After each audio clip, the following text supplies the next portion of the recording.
to help people, help you, help me, help the kingdom in a way. Right, and when you talk about that, and with what Maryland, which is in the industry, Yeah. is going through, and being able to make your own decisions and maintain your prerogative in making that decision, Right. and what you're doing. Now, audience, now take notice. We're looking at a family affair here. We've got two sisters that are radio personalities, and through the I should say the care and the love and the direction of their mom is doing M&M. Yeah. I mean, and that is so awesome. But also, I have a double shot because I have another set of sisters. This is a family affair, and it can be done. And they're both actually in the consulting business. Because, Leah, now you're part, and the consulting business audience belongs to their mom. So, really a family affair.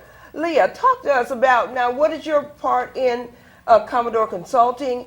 And where are you? Are you college driven, or since you've already got your own business, what are you looking at? Okay, well, I'm actually the executive assistant of my mom's company, which I think is really cool. I get to help out with the marketing and talking to customers and bringing in new clients, which is always cool. It's a learning experience and learning how to network. But at the same time, I am a freshman at Georgia State University. And I'm a business undecided major because I'm interested in a lot of different things. So I'm kind of taking this time to find myself as an individual so then I can find out what I really want to do and what my calling is from God. Well, okay, now, first of all, when you say that you are the executive administrator of a business, so you're actually working in a business, owning your, pretty much owning your own business. It belongs to your mom, I'm sure it belongs to you. So to me right now, when you already have a direction, and that's something you want to do as being the executive administrator with your mom. I mean, that's one of your callings. So it sounds like to me you are really blessed to have 2 or 3 different talents. You know you can have up to 5.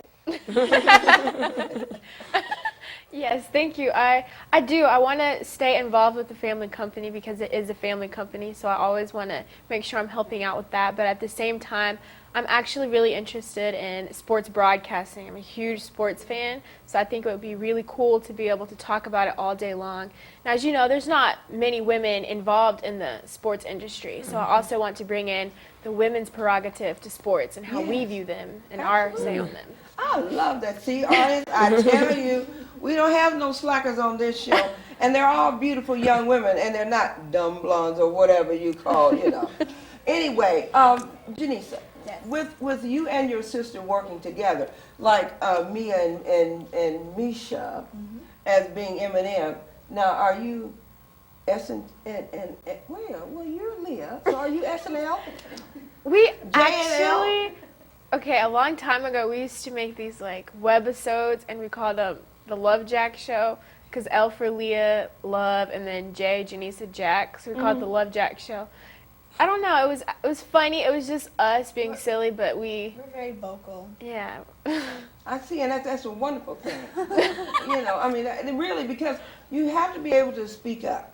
I mean, when you look at representing young women, you have to be able to say what you say and mean what you say. You know what I mean? Yes, ma'am. And that's really wonderful that your mom really guides you. Even though you're young women, it sounds like you still look to your mom for some sort of direction.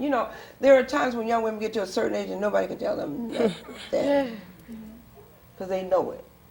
But you guys, your mom, she's here, and I want to get a shout out from the mothers over there, because without having such wonderful mothers guiding you, and I commend them, because that means the generation of good women is being passed down.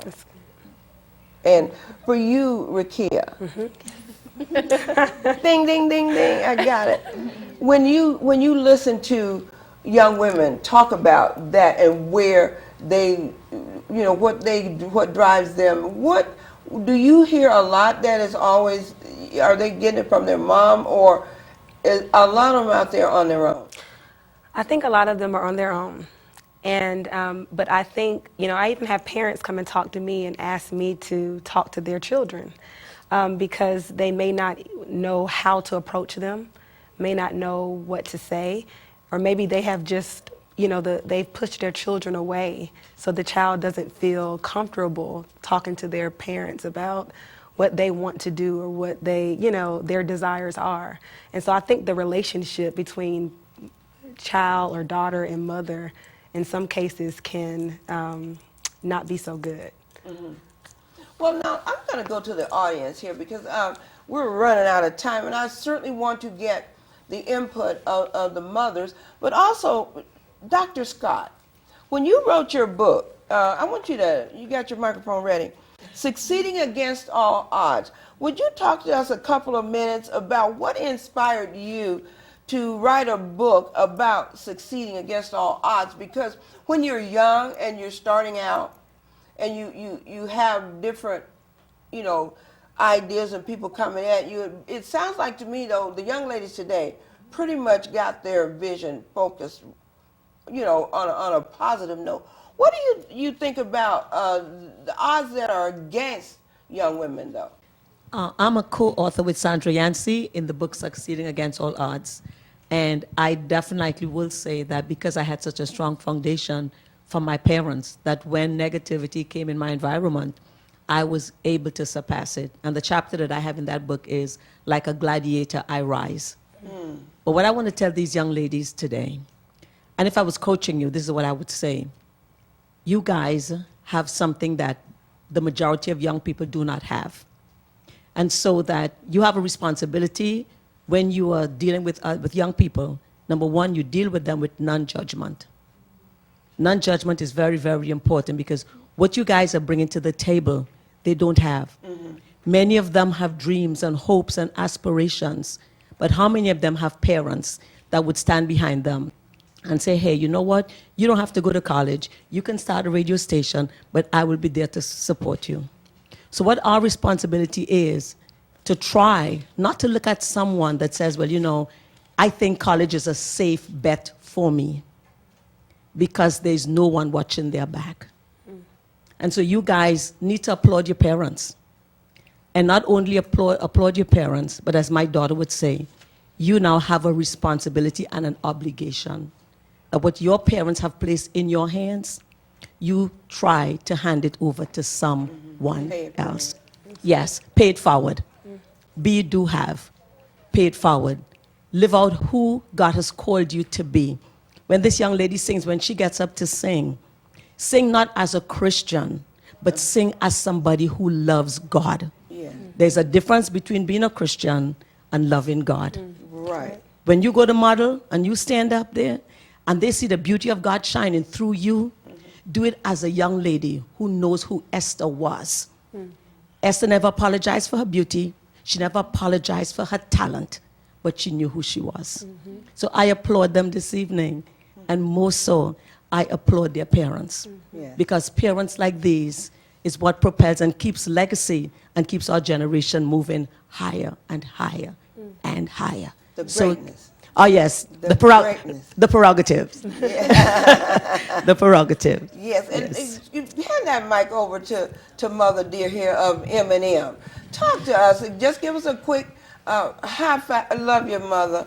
Talk to us about when you look at your daughters and you see them do what they do. What is it that's most important to you? What's most important to me is to know that my girls trust God. See, it's the difference between believing in a God and believing God, and I always encourage them to believe God. I do not take it lightly, the stewardship that God has placed over my life for my children. And I do not take it lightly. And I pride myself in the fact that I do hear from Him. And I will do anything that I need to do in order to encourage them to walk in that same path. Okay, Shanae, we're almost out. And talk to us about when you look at your daughters, and see them as young women now from little girls, what is your one true heart thought? My one true heart thought is just very thankful to God that I was able to do it on my own, especially as a teen mom, as a single parent, and blessed that I've enabled them, you know, that they trust in their own faith and their own relationship with Christ, because that is the most important. I can guide them and I can facilitate them, but it's very important that they have their own relationship. So I'm very proud to see that. Okay, thank you so much. Now we're almost out, and actually we're going to get ready to get a treat from Maryland. And when you talk about, when Dr. Scott was talking about to the young ladies, the words came back to me when she was talking, Janisa, when she said humility. Now she's already knowing in her heart and mind that that's something she has to operate in. Now I want your key word for what is it, your key word that you use? Like my mom's. When we're talking about what God shows in you. Like my mom said, keyword is trust. Even though things might not look like the way you want to see them, you have to trust Him that everything's going to work out in your favor. That's something my mom's always rooted in us. So if it's anything, I say trust God that He's going to work everything out for you. All right. Now, what about you, Leah? What's your key word when it comes to hearing that? My keyword would be belief, because you have to have the belief to even get anywhere. And my mom, she always told us that a dream delayed is not a dream denied. So I take that very strongly, and I always try to keep faith in my dreams and never give up. Okay, thank you so much. Now, these are key words. We got humility. Audience, write this down. We have commitment. We have trust. And we have belief. Now, these are words coming from some beautiful young ladies. But can you understand the importance and the value of these words? Now, Rakia. Yes. Did I get it again? Yes, you did. I hit it. I want you to give us a closing remark, and then we're going to segue the ending here to our beautiful young lady, Miss Marilyn Wright, who's going to give us a song on the way out. Talk to us about, when you sum up, when it's a girl's prerogative, I want you to look into that camera and give the young ladies from the heart of pure love. What is it that they need to know? Just wanting every young girl to know that God is so mindful of you. He's mindful of everything, all of your concerns, everything that you go through. He's mindful of you, and He has a plan for you. He knew you even before you were in your mother's womb, and He has something special designed just for you. And I know a lot of the times you want things right now, but God has a timing for everything, and if you just put Him first and seek Him, then He will fulfill it. He's faithful to do that. Well, you know what? Those are words of wisdom. And the one thing that I see from what all of these young ladies have said today was really a simple word, and that's listen. And we want to listen to your heart. The heart that tells you what is right. Because it's going to tell you, no matter what anybody thinks, there's going to be that something in you that's going to let you know what's right, because you won't be guided alone. And I appreciate the fact that all of you young ladies listen. And you listen to your mom. And once you have learned the art of listening, and you have trust, you have commitment, you have faith, and you trust, there's nothing you can't do. There's nothing you can't achieve. And audience, we want you to understand that that goes for you too. Because here at Express Yourself, we're here because we love you. Now, when you look at young women, young ladies that have taken their time out to come and sit and share just a little bit of their experiences, it's because they love you and they want to help. So take heed to what you've heard today and understand the fact that there is value in you too. You just got to be able to take a look in the mirror and recognize that you have value. It's not about what your peers tell you, because as we see today, they didn't let that direct their paths. They listened and they believed. They trusted and they made a commitment to do what they were called and born and purposed to do. So we're going to go over here to the set, and we're going to turn it over to Miss Marilyn Wright, and she's going to give us a treat of what God has blessed her to do, and that is sing the gospel. And when I say gospel, I mean what's right, the righteousness of life. Take it away, Miss Marilyn. Don't need fame and fortune. I can do without them. They can't do what you do for me. That's love me unconditionally. You've got my back, you are my friend. You lead me and guide me and show me mercy. Jehovah Jireh, my provider. Without you there would be no me. When I am down, you pick me up. You never let me down. When I am wrong, you show me love. And you always led me to right.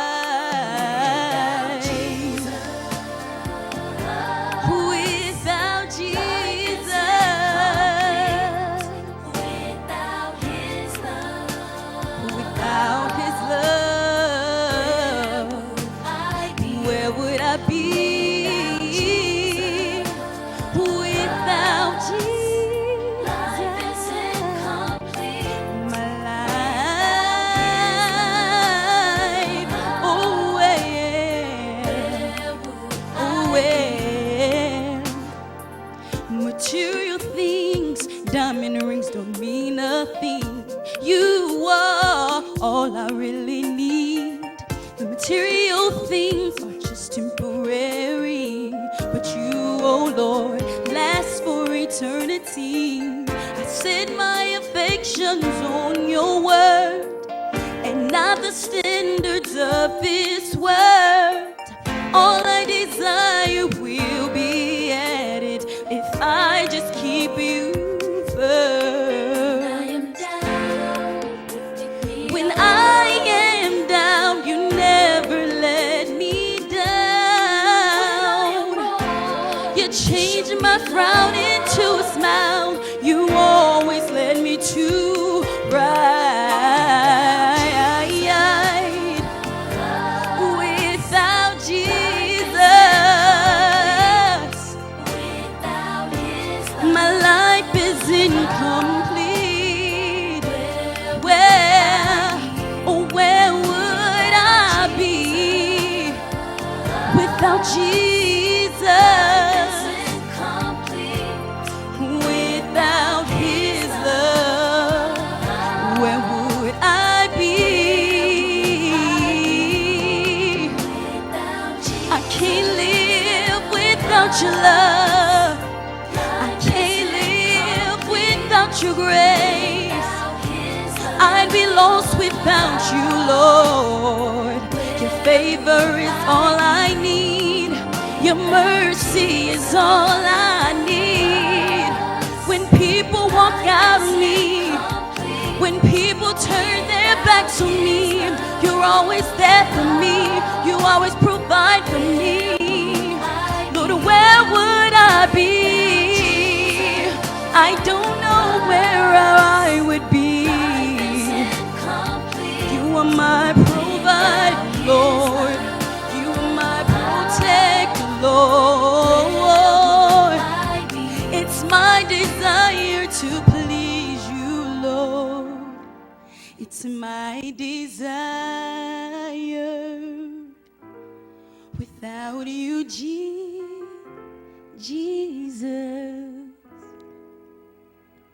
Lord, where would I be? Lord,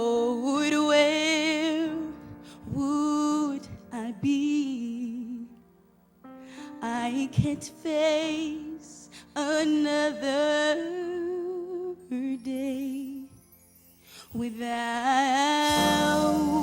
you. Where would I be? You're everything I need. You're everything that I need. I don't need the money, Lord. I don't need the money, Lord. I don't need the friends, Lord. As long as I have you, Lord, I have everything that I need. If it's everything, anything that I need, you will add it unto me. As long as I put you first, you give me everything that I desire. Lord, where would I be? I make the vow to put you first in my life.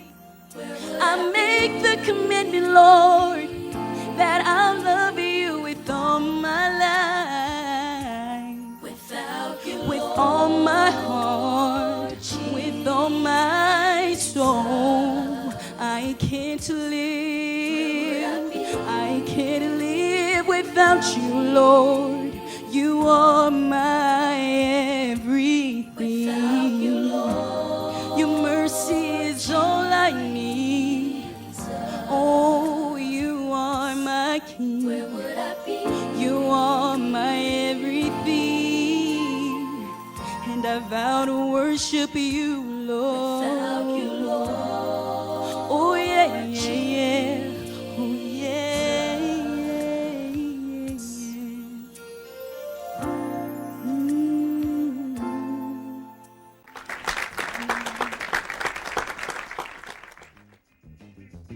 Express yourself.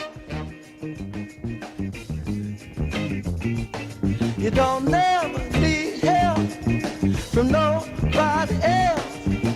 All you got to do now, express yourself.